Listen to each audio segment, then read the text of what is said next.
Good morning. Happy New Week to us. It's a new beginning for us all, a new day, and a beautiful one.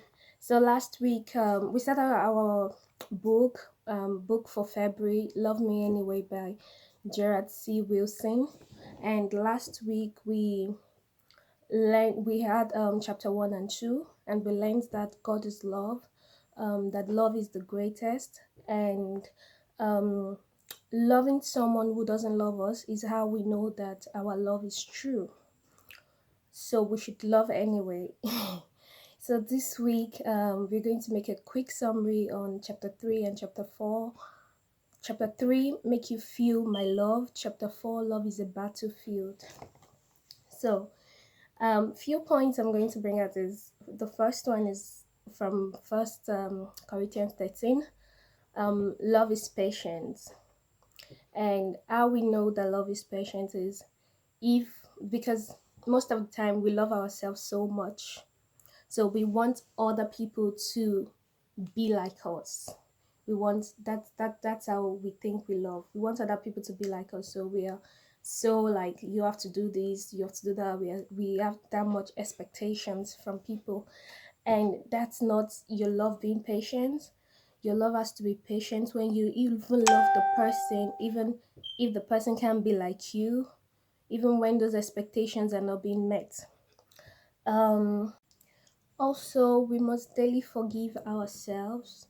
We must daily forgive others. That's how we have this very patient love. We must also realize that it's God who gives us is the love, and is the one who gives us the ability to love, and is the one who empowers us to love. So it's not about our strength. So we don't have to really expect everything to be just the way we want it to be.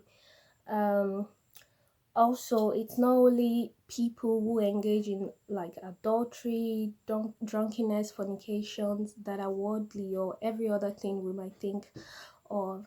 There are some things that we ourselves we do that makes our love not to be Christ-like. And most of the time we really don't pay attention to these things. We keep looking at someone else who is not doing right. So we always want to put the blame on others at all times. We don't want to put the blame on ourselves. We're, very quick to spot someone else's flaws, and it's not this way. Our love is not patient, um, and it's not easy to love others according to our needs, nor other people's needs, because there are sometimes we get to love just because of what we want to get from it, and we do it as if no, we are we are actually helping the person's life. We do it as if we actually love the person, but we don't. um and that's not the way to love. Or we do it according to other people's needs. Okay, I want to do like, I prefer this person than this person, and we get to just behave as if we love the other person, and get the things that we want from it. That's not love. We find it easy as well, for example, find it easy to spot those people making blunder in grammar, or find it easy to spot those lovely pastors. Any little mistakes, we get that mistake, and we always point at the mistake and try to bring out that fault in them. But this is not, our love is not patient this way, you know and we say you should do it this way, you should do it that way, this is how I want it to be. Our love is not patient this way. We are not correcting in love. We always want things to be just the way we are, and we should realize that we are all from different background, different, we grew up differently. So the way someone else would think something is right, that's how we think something the other thing is we someone else will think, oh, what I'm doing is right. We think, oh, what I'm doing also is right. And we're saying, oh, yours is not good. No, it might be right to the person. The person might not just know it, that, you know, it might not even be wrong. It's just your own cultural background that makes it seem wrong, but it might not be wrong to the person. So all we need to do is, is something that is Christ-like and you want the other person to do it, you have to correct them in love. You don't have to always point those faults to them at all times. There's a way that you speak to them that makes them, feel that unconditional love for you and from you, and they would automatically want to, just change. So there's a way to do these things, and ways to do it is by prayer. When we see something that is not good or something that we feel is not Christ-like, it might be okay for the other person, but we can do it by prayer. We should pray for the person. It's not possible for us to hate someone that would we pray for. So we just need to pray. If you want someone to, be corrected in one area, pray for the person. That way you acknowledge the God's image in them. That way you don't just,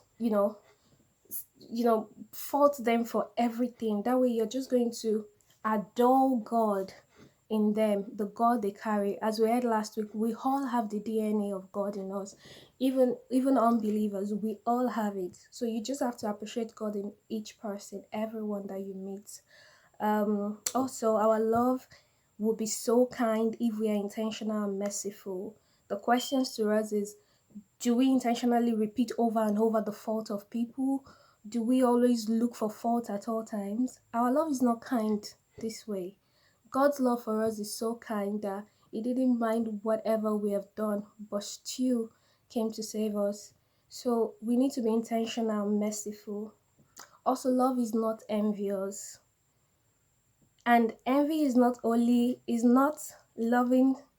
someone, is not loving someone who has what you want and you don't have it. So it's not just you loving them, no, or you how will I say it? Envy is not envy is you not even wanting them to have it at all. Yes, that's it. Is you not wanting, it's not just that because they have it and you don't have it, you're not happy. Yeah, that's the word. You not liking, not loving others because of they have what you want to have and you don't have, is also you not wanting them to have it. And love is not envious. This way we are not showing God in all that we do.